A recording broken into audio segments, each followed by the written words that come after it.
അതോടെ കഴിഞ്ഞിരുന്ന യഥാർത്ഥത്തിൽ സുറാഖിന്റെ കാര്യം. അവിടെ ഒരു മുഅ്ജിസത്ത് സംഭവിച്ചു അല്ലെ. ആ മുഅ്ജിസത്തിന് അത് നോർമലി വീണതല്ലാതെ സുറാഖക്ക് മനസ്സിലായി, വേറെ ആർക്കും മനസ്സിലായിരുന്നു.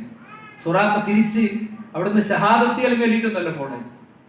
സുറാഖ തിരിച്ച് മക്കത്തേക്ക് പോകുമ്പോ ഒരു ദിവസം ഞാൻ വിശ്വാസിയാകും അല്ലെ, എനിക്കൊരു നിർഭയത്വത്തിന്റെ കരാർ തരണം, അങ്ങയെ കൊല്ലാമെന്ന ആള് നിലനിൽക്ക് എന്നെ ആളുകൾ ദ്രോഹിക്കാതിരിക്കാൻ വേണ്ടി എനിക്കൊരു കരാറ് തരണം എന്ന് ആവശ്യപ്പെടുന്നുണ്ട്. അപ്പൊ എന്താ, അള്ളാഹുവിന്റെ റസൂല് കൂടെ ആമിർ ബിൻ ഫുഹൈറിനെ കൊണ്ടുപോയിരുന്നു. എന്തിനാ ആമിർ ബിൻ ഫുഹൈറിനെ കൊണ്ടായത്? ആമിർ ബിൻ ഫുഹൈറയും അയാളുടെ ആടുകുട്ടികളുണ്ടായിരുന്നു കൂടെ. പ്രവാചകൻ നടക്കുന്ന വഴികളിലെ കാൽപ്പാടുകൾ മായ്ക്കാനും വഴി കാണിക്കാനൊക്കെ വേണ്ടി ആമിറിനോട് എഴുതി കൊടുക്കാൻ വേണ്ടി പറഞ്ഞു. ആട്ടിടയൻ അക്ഷരം അറിയാം, ഈ ലോകത്തിന്റെ ഗുരുവിന് അക്ഷരം അറിയില്ല. അദ്ദേഹം ഉണ്ടാക്കിയതല്ല ഈ ഗ്രന്ഥം എന്നുള്ളതിന്റെ തെളിവാ. അദ്ദേഹം ഒരു കരാർ എഴുതി കൊടുത്തു. പ്രവാചകൻ അതിന്റെ താഴെ തന്റേതായ അടയാളങ്ങൾ വെച്ച് തിരിച്ചു കൊടുത്തു. നിങ്ങൾ ആരും ഒന്നും ചെയ്യില്ല, നിങ്ങൾ പൊയ്ക്കൊള്ളിയോ. മനസ്സിലായില്ലേ? നിങ്ങൾ ആരും ഒന്നും ചെയ്യില്ല, നിങ്ങൾ പൊയ്ക്കൊള്ളി. ഈ വിശാലമായ കാഴ്ചപ്പാട് നമ്മൾ കൊണ്ടുവരണം. ഓരോ സംഘപരിവാര രംഗത്തുള്ളവരോടും നമുക്ക് സംവദിക്കാൻ കഴിയണം, അവരോട് സംസാരിക്കാൻ കഴിയണം. അവരുടെ ബ്രോഡ്കാസ്റ്റ് ലിസ്റ്റ് നമുക്കുണ്ടാകണം. നമ്മൾ കാണുന്ന ഏറ്റവും നല്ല സന്ദേശങ്ങൾ അവർക്ക് അയച്ചു കൊടുക്കണം. എടാ രഘു, നീ ഒന്ന് കേൾക്കണം, എന്നിട്ട് ഒരു അഭിപ്രായം പറയണം എന്ന് സ്നേഹപൂർവ്വം പറയാൻ പറ്റണം അല്ലെ. അവരോട് ഏറ്റവും ശക്തമായി പൊളിറ്റിക്കലി വിയോജിക്കുമ്പോൾ തന്നെ, വിഷയങ്ങൾ ഉയർത്തുമ്പോൾ തന്നെ, നമ്മുടെ നാട്ടിലുള്ള ഇത്തരം മനുഷ്യരൊക്കെ അവര് പല കാരണങ്ങൾ അവരെ എത്തിപ്പെട്ടവരാണ്. അവരെ മോചിപ്പിക്കുക, അവിടെ കൗണ്ടറിൽ ഇരിക്കാൻ, ഏജന്റ് ആയിരിക്കാൻ ആളില്ലാതാക്കുന്ന പദ്ധതി അത് നമുക്കേ പറ്റുള്ളൂ, വേറെ ആർക്കും പറ്റൂല. അത് മെരട്ടൽ കൊണ്ടും ബഹളം കൊണ്ടൊന്നും നടക്കൂല. നേരെ തിരിച്ച് അവരുടെ ഉള്ളിലെ തെറ്റിദ്ധാരണകൾ എന്താണോ അത് തീർക്കാൻ നമ്മളെ സംബന്ധിച്ചിടത്തോളം യഥാർത്ഥത്തിൽ കഴിയണം. നോക്കൂ നിങ്ങൾ, ഇബ്നു മസ്ഊദ് റളിയല്ലാഹു അൻഹു ധരിക്കുന്ന ഒരു റിപ്പോർട്ടിൽ നമുക്ക് ഇതിന്റെ ചില അനുബന്ധങ്ങൾ കാണാം. പ്രവാചകൻ തിരുമേനി സല്ലല്ലാഹു അലൈഹി വസല്ലം തങ്ങൾ പറയണം, ഒരു നബിയെ ഞാൻ കണ്ടു.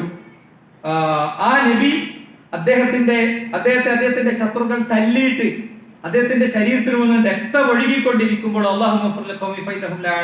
അല്ലാഹുവേ, എന്റെ ജനങ്ങൾ അറിവില്ലാത്തവരാണ്, അവർക്ക് പുറത്തു കൊടുക്കണം എന്ന് പറയുന്നവനായിരുന്നു എന്നാണ്. ഇനി ശാരീരികമായ തിരിച്ചടികൾ മാത്രമാണ് പരിഹാരം എന്നുള്ള ചിന്ത എന്ന് നമ്മൾ ഇറങ്ങണം.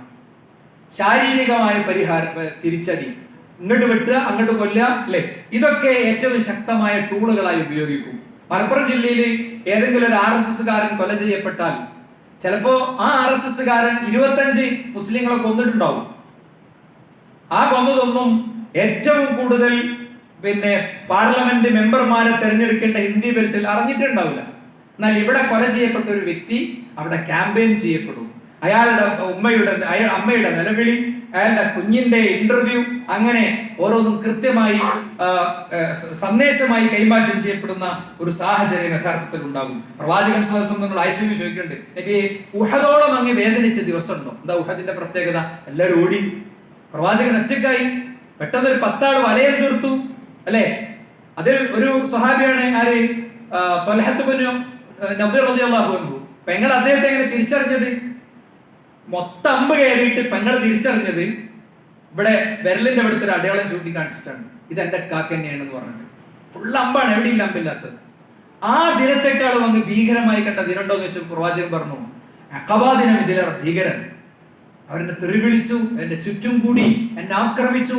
അവസാനം ജിബ്രീൽ വന്നിട്ട് പറഞ്ഞു, നിങ്ങളെ ജനങ്ങൾ വിളിച്ച് തെറിയൊക്കെ പടച്ചോൻ കേട്ടിട്ട് എന്നോട് വന്നിട്ട് പർവ്വതത്തിന്റെ മലക്കുകൾ അങ്ങനത്തെ അടുത്തേക്ക് പറഞ്ഞേക്കാൻ പറഞ്ഞിട്ടുണ്ട്. കുറച്ച് കഴിഞ്ഞപ്പോ പർവ്വതങ്ങളുടെ മലക്ക് വന്നിട്ട് പറഞ്ഞു, ഈ പ്രദേശത്തിന്റെ ഇടത്തും വലത്തുള്ള 2 പർവ്വതങ്ങൾ ഈ ജനതയുടെ തലയിൽ വിടാൻ അല്ലാഹുവിന്റെ ഉത്തരവുണ്ട്. അങ്ങയുടെ